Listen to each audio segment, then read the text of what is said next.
Helena, who has spent her entire life inside a spaceship called Orbital 9. For the past 20 years, this has been her whole world.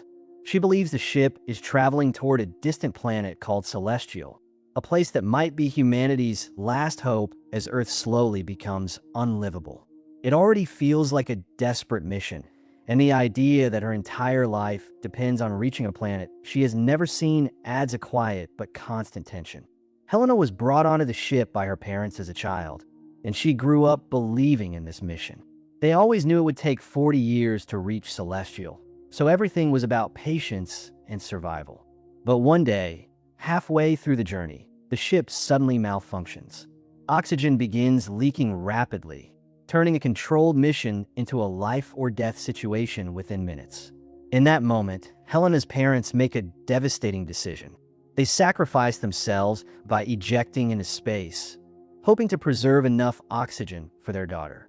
It's a heartbreaking choice, and it raises a subtle question. Was this sacrifice purely love, or were they also driven by the importance of the mission itself? 3 years pass, and Helena is now completely alone on the ship.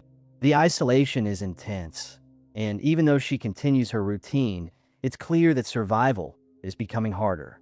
The oxygen is still not enough to last until her destination. Space Control reassures her that nearby stations exist and someone might come to help, but there's always a lingering doubt. What if no one comes in time? One day, everything changes. The ship experiences a powerful jolt, something completely new and unexpected. Helena checks the system and realizes a small spacecraft is docking. Moments later, a man named Alex enters. For Helena, this is the first human she has seen in years, and that alone makes the moment feel almost unreal. Alex arrives with a small robot and tells her he only has 50 hours to fix the oxygen system. There's urgency in his words, but also something slightly distant about him, as if he's hiding more than he's saying. As Alex works, night falls, and Helena invites him to dinner. He hesitates, but agrees. That night, Helena watches him closely, almost trying to understand what it means to not be alone anymore. Feelings begin to grow inside her, something natural, yet unfamiliar after years of isolation. They spend the night together, and for Helena, it's a moment of emotional awakening. It almost feels like she's finally living a real life. But the next morning changes everything. Helena wakes up happy, full of hope, but Alex is cold and distant. He simply says his work is done and that he's leaving. He doesn't even say goodbye properly. This sudden shift feels harsh, almost cruel. It makes you wonder if he ever saw her as a person or just part of a task. After leaving, Alex walks through a hallway, and this is where the reality completely flips. He steps out not into space, but onto Earth. The truth is shocking. Orbital 9 isn't a spaceship at all. It's a controlled bunker on Earth, part of a secret experiment. Helena hasn't been traveling through space. She has been living inside a simulation her entire life.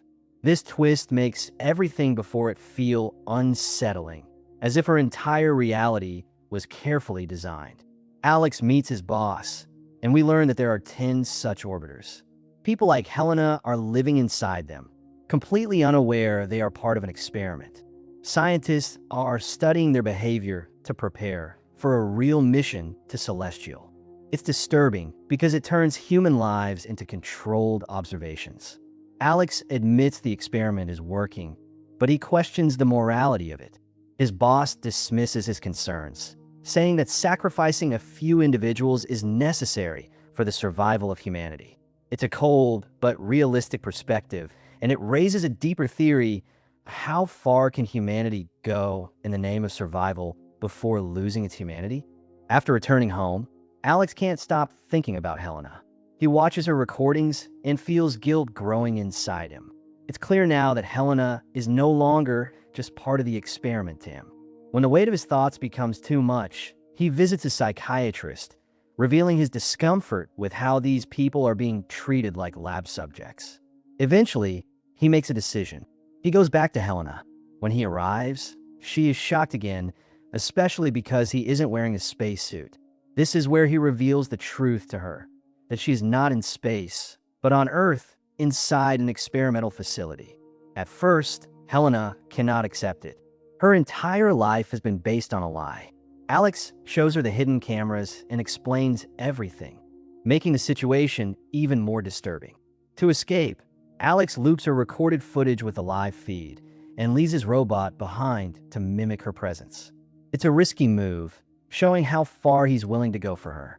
When Helena finally steps outside, she experiences the real world for the first time. The sunlight, the open space, it overwhelms her. It almost feels unreal to her, like she's stepped into another illusion. Alex hides her and takes her home, where he explains everything in detail, including the truth about the project and his role in it. He even reveals that her parents are still alive, which shocks her deeply. But he warns her not to meet them, suggesting that they care more about the project than her. This adds another emotional layer. Were her parents ever truly just her parents, or were they always part of something bigger? Helena begins exploring the world, experiencing things like rain for the first time. These small moments feel powerful, reminding us how much of life she missed. But things take another dark turn when she discovers a file revealing that she is actually a clone. This revelation breaks her emotionally. It's not just that her life was controlled, it's that her very identity is questionable. Driven by this, she goes to meet her parents. The meeting is painful. She confronts them, but instead of comfort, she is betrayed again. Her father tries to hand her over to the authorities, proving Alex's warning was true. However, her mother still shows some humanity and helps her escape, suggesting that even within cold systems, emotions can survive. Now the authorities are fully aware of her escape and decide to eliminate her to protect the project. The situation becomes a chase, with Alex trying to save her. They hide with a psychiatrist, but even she is eventually killed when she refuses to reveal their location. This moment is especially intense, as Helena witnesses real violence for the first time, making everything feel even more real and dangerous. Realizing they can't keep running forever, Helena surrenders to save Alex. Meanwhile, Alex learns something critical. Helena cannot survive in Earth's environment due to her lifelong isolation. This changes everything. He comes up with a plan and returns to his superiors, claiming Helena is pregnant and must return to the orbiter to survive. His plan works. The authorities agree, and both of them are sent back into Orbital 9. It's an unexpected ending to their escape, almost like returning to a prison. But this time, it's a choice made for survival. Years later, we see the final outcome. The orbiters are finally launched into real space. Helena and Alex's daughter steps out and witnesses the launch, marking the success of the experiment. Humanity is finally ready to move forward. But there's an underlying thought that lingers. Was this success worth the cost of the lives used in the experiment? And with that, the story ends.